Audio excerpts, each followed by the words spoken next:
Hi everyone! Hi! Madeleine here with Annick Poirier, registered dietitian. And today we're talking about how to lose the last annoying 20 pounds. Because seriously, that's where usually people struggle a little bit. Seriously, if you have like 100 pounds to lose, I'm not saying it's easy, it's not what I mean, but usually you get like faster results, but then you get to that last 20. It's the plateaus that are hard. Yeah. It's a plateau and it's hard to convince yourself to continue. Yeah. But you need to remember where you started. So let's talk about that struggle last 10 pounds. Or I think you're right, if you're struggling for a plateau, I think there's tons of resources here that you should look into. Okay, so we'll start right away. And the first one is you should be eating plenty of calorie when you're trying to lose that 10 pounds.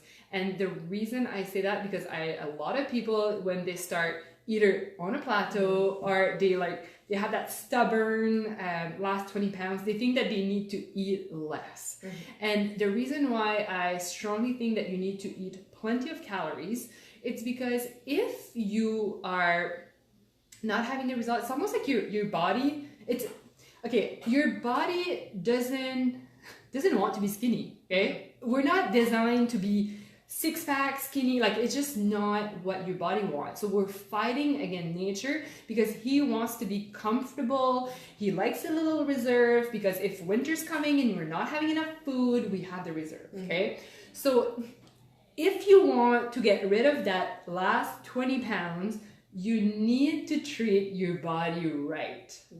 It needs to think that there's plenty of food available, that things are going well, so he can start getting rid of those annoying reserve, because he doesn't want to let it go. Like, it's a safety net for your body.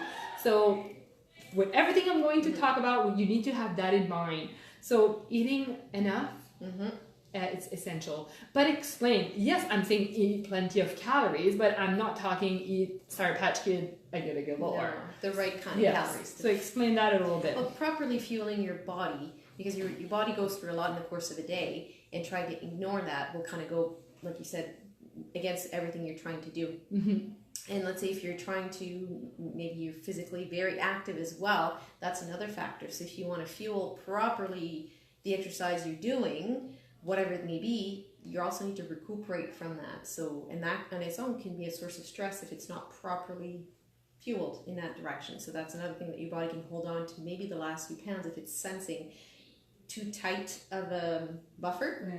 So you need a little extra to make sure that gets fueled properly. And the thing that people that are trying to lose that last 20 pounds does is cut the carbs. Carbs have a bad reputation, I get it, but seriously, when you have the right type of carbs, it does wonder for your body. So explain a little bit why it's important not to cut your carbs too much, and obviously have the right version of carbs. Fundamentally, our body needs carbs, protein, and fat, and I don't think human evolution will ever change that unless we grow a second, a third ear, or a third eye, I don't know. But fundamentally, that's what our body needs to function properly, to your brain, to your heart, to your muscle, to your skin, your tissue, your bones. We're pretty complicated, human beings, and we need a lot of different material, and that will never change. So wanting to go into your diet and removing carbs, for example, doesn't make a whole lot of sense to your body. In theory, yes, let's say even in Canada, we probably eat a little too much carbs of not the right types of carbs.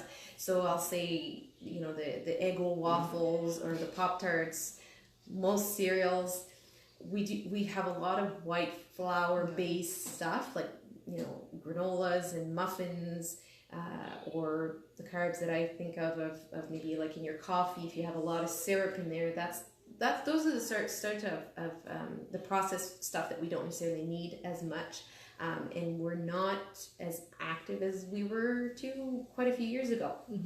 That's the other factor. I think our environment is a little bit different as well. With that being said, having carbs, like some of the good carbs would be your quinoa, your brown rice, sweet potatoes, those are fundamentally stuff that will never change, that is good for you. And again, portion control. Portion control is huge. Even with potatoes, there's nothing wrong with potatoes, but if you have 2 or 3 or 4 potatoes in one the bacon sitting, bits and the sour cream and everything else, that's when it becomes a little too much.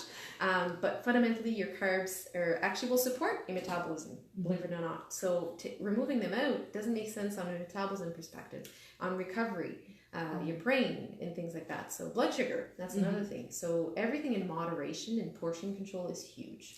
I think carbs have that bad reputation because as soon as you remove your carbs from your diet, you just drop weight fast. But that's actually water weight. It's not fat weight. So if you're trying to have results on the long run, and that's what that last 20 pounds is, you need to do true fat loss, not weight loss. And there's a big difference. So next one is all about the exercise. So I'm all about, because I'm like an efficiency freak, about like working smarter and not like longer or like harder. Yeah. So I like Tabata workout. I think they're like awesome. They can be done everywhere, and I'm all about like heavy lifting. And when I do cardio, it's about like Tabata and hip intervals. So maybe just explain that quickly. Yep. Tabatas are typically done with a timer. So let's say 20 seconds, you go as fast as you can, 10 seconds, you take a break. So basically you cycle your time and your intensity, which will allow you to have a higher heart rate, and then you'll be able to rest and recover. So having those high heart rates will allow you to burn more calories, not only during, but sometimes long after your workout, which is kind of the benefit of it. Yeah. The important is listen to your body as well. So even though you want to go hard, but listen to your body, go with your own intensity, and gradually go up there. And change it up. Change it up all the time. Yeah, change it up. And sometimes people don't realize the importance of taking a break. Just taking a day off, especially when you're trying to lose that 20 pounds, you're like, okay, let's do it. But sometimes it's just your body needs a break, and just having that full day of recovery and just take care of yourself. Because I told you that's too much exercise. It's an extra stress on your body. And so just make sure that you take time off and you don't over exercise. That's right. Water consumption, like people need to drink more water. And of the discussion, that's it. That's it. That's what I have to say. Minimum 3 liters of water, 4 liters if you can, especially if you're like working out like crazy. You need to drink water. Like obviously there's people like, oh my god, if you drink too much, it's too much. Like seriously, like be mindful. Just, you don't need to drink your 4 liters within 30 seconds. Divide it a little bit. Yeah. But yeah, that's essential, especially if you're in a plateau. Like I found that's like your body can't absorb more than 1 liter, so no water an hour, like just throughout the day. Common sense here. A little bit. But just drink it all throughout the day.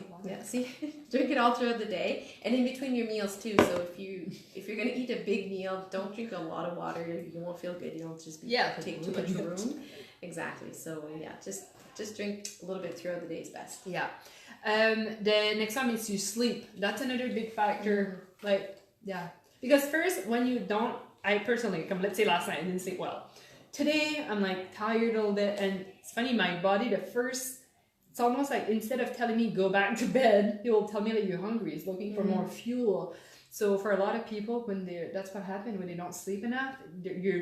Your body naturally try to reach for calories or energy. So that increases your craving, not sleeping enough.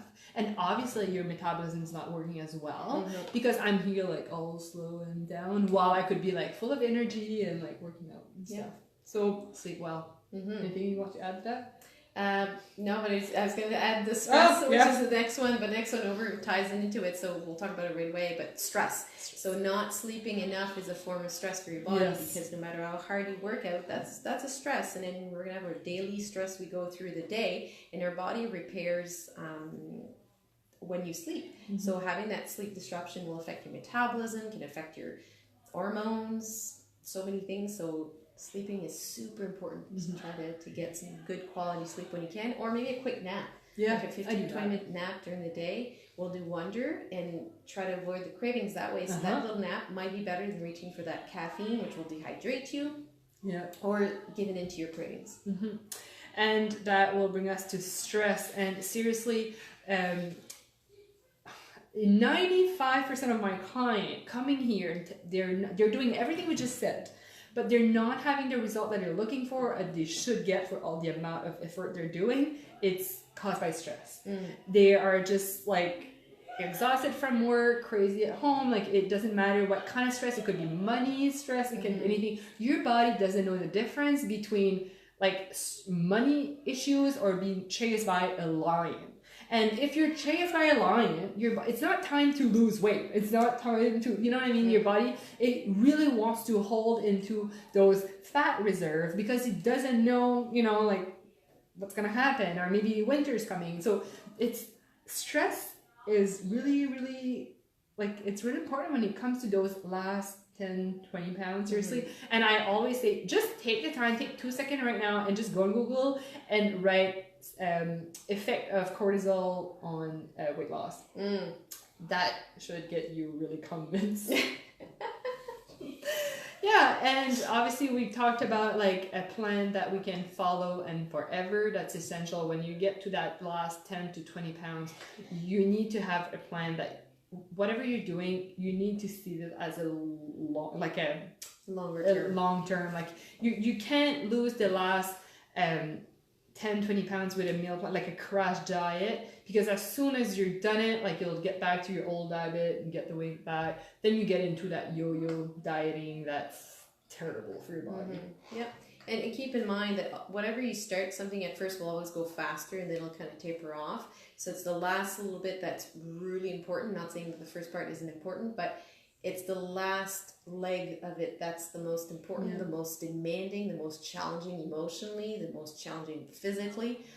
So that's where you need to surround yourself with proper or really good tool, proper people that help you along the way, because mentally it could be a little bit more demanding. Yeah, and obviously make sure that you are organized and you have your meal prep. Seriously, especially when you get to that last stubborn 20 pounds, like you need to be on it. Like you just don't have that leverage of like, oh, okay, well, I'll have a cookie here and there. Like if you're really trying to lose that truly last 10 pounds, like you need to be strict. Like you need to suck it up. You need to be strict. And you need to be organized, because if not, as soon as there's something in your way, you'll just reach out to those little things. And seriously, at that point, the little detail count. That's right. Yeah. Or like, for me, I find if you go to a restaurant or drive-through, the calorie content is questionable sometimes because you have no idea what's in it. So you have a salad, it's like 800 calories and like 20 grams of fat later. So really organizing yourself meal prep at home so that you know exactly what's in your meal. Otherwise, you could have 500 more calories in that one meal you just bought and you have no idea. So that could kind of sabotage you along the way. Yeah. Again, it's true. If you really want to get to those 10 to 20 pounds, you need to do something that you've probably never done before. You need to suck it up. You need to do it. But you need to work hard, because obviously you're fighting against your body to get rid of that last 10 pounds. And whatever made you lose the first 30 pounds maybe was easy, but the last 10 is just a lot of work. So just you can do it. Just be patient. Like, it's a journey. It's not, it's not a race. It's not a race. Get there. Yeah, and just take your time and just make sure that you can do something that you can, do for a long run. Yeah, but if it takes you a while to get there, chances are you'll stay. Exactly. Like, I know it's tough to hear that it's going to take longer, but if it takes longer, look at how long you can stay in this little field. So that means it's going to stay. It's not going to flip back. So the quicker you go into it, then I question, that scares me, because is it going to be maintainable? Yeah. You need to just look at smaller change, lifestyle change, and eventually you'll just get there and like, oh my God, it was not even a struggle. Maybe.